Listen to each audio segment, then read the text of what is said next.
As you can tell, I'm not there today, but that does not mean that you do not get to have math. You're still going to do some learning and you're going to have some fun, hopefully, even with me not being there.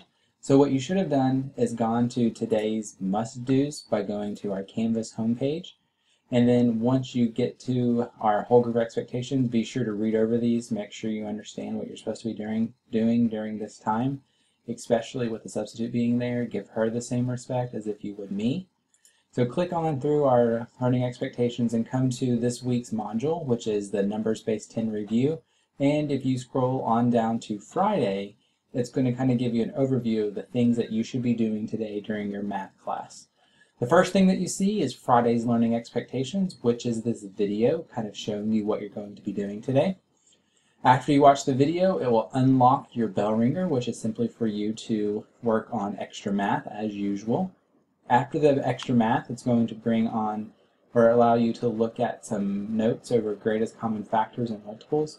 These are simply a resource and they're for you to reference as you work on some other things this morning working with greatest common factors and multiples. So you can look at these, take some notes with them, it's totally up to you.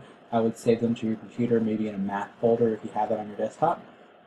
Once you get through all that and you view everything, it's going to take you to something called a Zaption video. What Zaption is, it's a video that you watch that has questions with it. So I'm going to show what that looks like really quick, but of course I have to look at my expectations and module stuff. So I'm going to go through this really quick so you can see the Zaption video. The notes again, reference these, look at these, write notes down if you want. You don't have to, but I would definitely save these notes in a safe place because they will help you later on as well. The Zaption video is what I really want to talk to you about right now. This is something different. It is something that I've tried to use before but didn't get a chance to do it, so I'm going to try it today, even with me not being there. All it is just a video, kind of like the Khan Academy videos or anything that you would see. It's very similar to BrainPod kind of. But you're going to get to where it says the video you're watching, this one's over factors. You're going to click start, and then it's going to start playing the video just over a math skill, anything of that nature. The key thing with this is that as the video is playing, there are going to be moments where the video will pause, and then it's going to ask you some questions. Be sure that you answer these questions as the video is going through. This is just to make sure, hey, are you actually paying attention? Is it engaging? Are you following my expectations of being actively engaged? So go through those questions as the video plays, you answer it, submit, and then the video is just done. That's a little different for you, but it will be pretty different once you see how it works. So once you get through the Zaption videos for today, it's going to take you to IXL, to where that you can practice a few things. Notice with IXL that everything should be within Canvas. There's no need for you to read. So with this IXL stuff you're going to be doing, just simply click the next button at the bottom of everything today, and it's going to take you to what you need to be doing.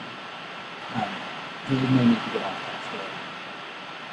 It's going to take you to some factors, some multiple practice, another Zaption video over fractions, and some fractions review. And then you have an assignment where you have to submit a picture of notes over your videos. Because as you're watching these, one of my expectations is that you're actively engaged in your learning. And you do that by taking your notes.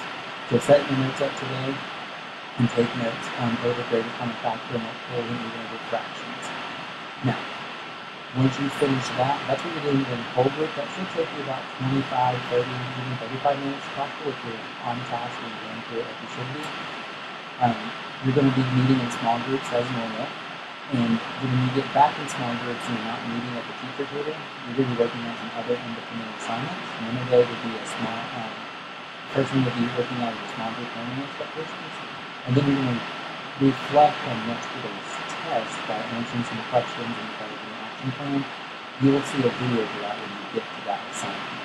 Then there's a BrainPod video over fractions. I want you to watch the video and then take the quiz at the end of the video and submit a screenshot of that video or of the quiz result in order for me to give you credit for today. Then you have missing work and then you can go on to count well. When you get it from her, notice it has fractions and so there's not a moment this morning where you should be off task. You know exactly what you're doing. Everything you do is on the computer and on Canvas. So make sure you have headphones and that you're being respectful and hopefully I get a good note about you guys on Monday. And you never know, I might just put one of these assignments from today and have a bonus or extra credit assignment.